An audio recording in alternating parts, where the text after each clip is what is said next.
Merci. La parole est à Monsieur Patrice Verchères. Merci, Monsieur le Président, mes chers collègues. Ma question s'adresse à Monsieur le Premier ministre. Votre gouvernement a annoncé hier une possible réforme des retraites. Possible, car jusqu'à présent, toutes les réformes du système de retraite ont été menées uniquement par des gouvernements de droite.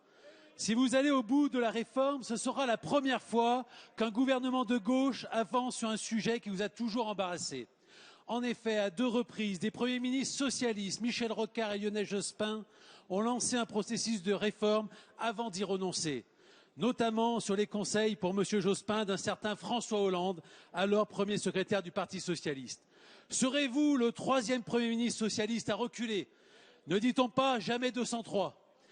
D'ailleurs, n'aviez-vous pas en 2010, avec un certain nombre de vos ministres, défilé bras dessus, bras dessous avec les syndicats pour contester les mesures de bon sens prises à l'époque pour réformer les retraites?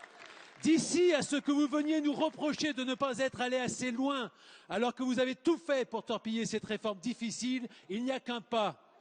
Je rappelle que dans cette réforme portée par Éric Woerth et mes collègues du groupe UMP, le déficit prévu en 2020 serait multiplié par 2.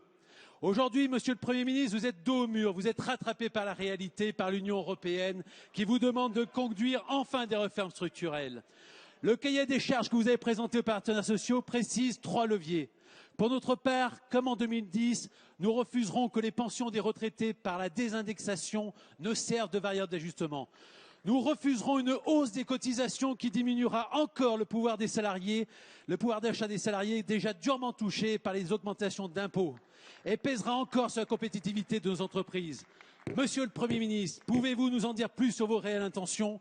Pouvez-vous prendre l'engagement devant la représentation nationale que vous ne porterez pas atteinte au pouvoir d'achat des retraités? Pouvez-vous nous dire si vous envisagez de faire les poches des retraités? La parole est à Madame la ministre des Affaires sociales et de la Santé. Oui, merci Monsieur le Président, Mesdames et Messieurs les députés, Monsieur le député. On a entendu ce que vous refusez, on n'a pas entendu ce que vous proposez.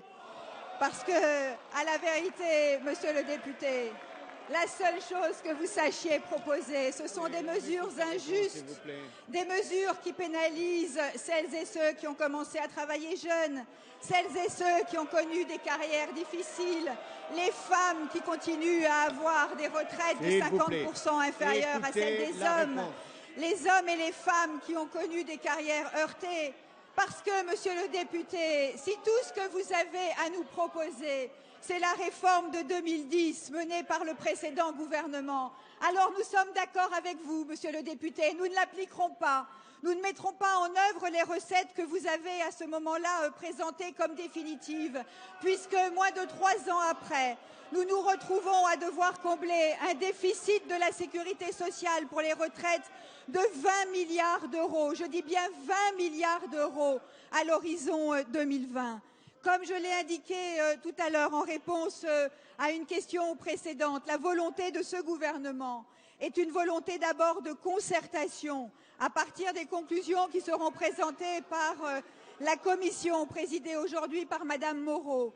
Sur la base de ce rapport, nous allons engager la concertation avec les partenaires sociaux et faire des propositions qui permettront de garantir la solidité de nos régimes de retraite dans la durée et d'inscrire cette réforme dans un esprit de justice. Mais en tout cas, Monsieur le député, soyez assuré, ce qui a fondé votre réforme, c'est-à-dire le relèvement de l'âge légal de départ en retraite, n'est pas la voie qui sera choisie par ce gouvernement.